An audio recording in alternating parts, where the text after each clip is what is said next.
Hello guys, it is me, the Tank, and Next here, and today we're going to be talking about the first ever tank duel, which took place at Villers-Bretonneux. I know I can't pronounce any other languages, I'm sorry. So as for the setup, the Second Battle of Villers-Bretonneux was part of the German Operation Michael, which was the most effective usage of German tanks in World War One, along with some captured tanks. 13 out of 20 of all A7Vs, the only German produced tank that was actually used in World War One, were present in the battle, so most of their tanks. The duel would involve 3 Mark IVs, which only one of which was a male, with the male commanded by Lieutenant Frank Mitchell. Not only was there only one male, the females would have no effect on the A7V armor, of course. The male's crew was only half its size, the other 4 being gassed prior to the engagement. They soon encountered 3 A7Vs commanded by Nikes, which was commanded by Lieutenant Wilhelm Blitz, and was a part of Abteilung 3. The Germans seemingly had an advantage on paper with 3 57mm guns versus 2 57mm guns. However, as we'll soon see, that was not actually true. Onto the actual battle, Nikes started off by firing at the 2 females, and it did hit them hard enough that they left literal gaping holes in the armor that exposed the crew. Because of this, both tanks obviously retreated, along with their machine gun fire having no effect on the A7V.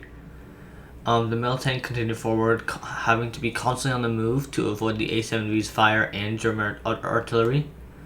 However, this also meant that the tank's gunners had a lot of difficulty actually aiming the guns, as not only were they moving, they faced a moving target. The tanks did not hit each other until while moving, until the Mark IV actually stopped to fire, which is a pretty good decision.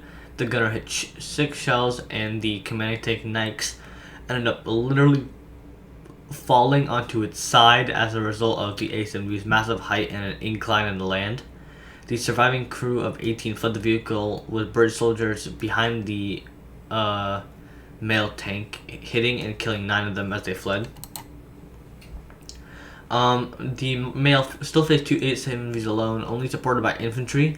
The tank played very aggressively, constantly moving towards them and firing shots. For some reason though, perhaps realizing that more British tanks would actually arrive soon, the 2 A7Vs soon retreated despite having a seemingly 2v1 advantage. Using case shot, also known as grape shot, which is essentially the shotgun equivalent for artillery and tank guns. The tank raced forward to attack the German infantry, and soon enough it was supported by 7 medium Mark A whippets, which, as you can see with my amazing diagram above. And as they were tankettes, they did prove effective against the German infantry.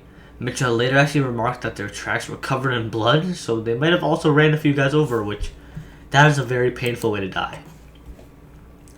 As it was the final tank in the field, Mitchell tried ordering the Mark IV back, but a mortar round from the Germans hit the track because obviously World War I had so much artillery. The crew abandoned it, escaped to a trench, and they were more than happy to find it was thankfully being occupied by fellow British Tommies.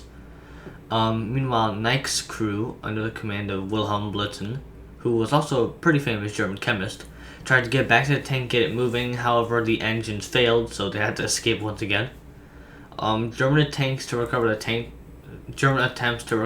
during the nighttime were unsuccessful, so instead it was blown up.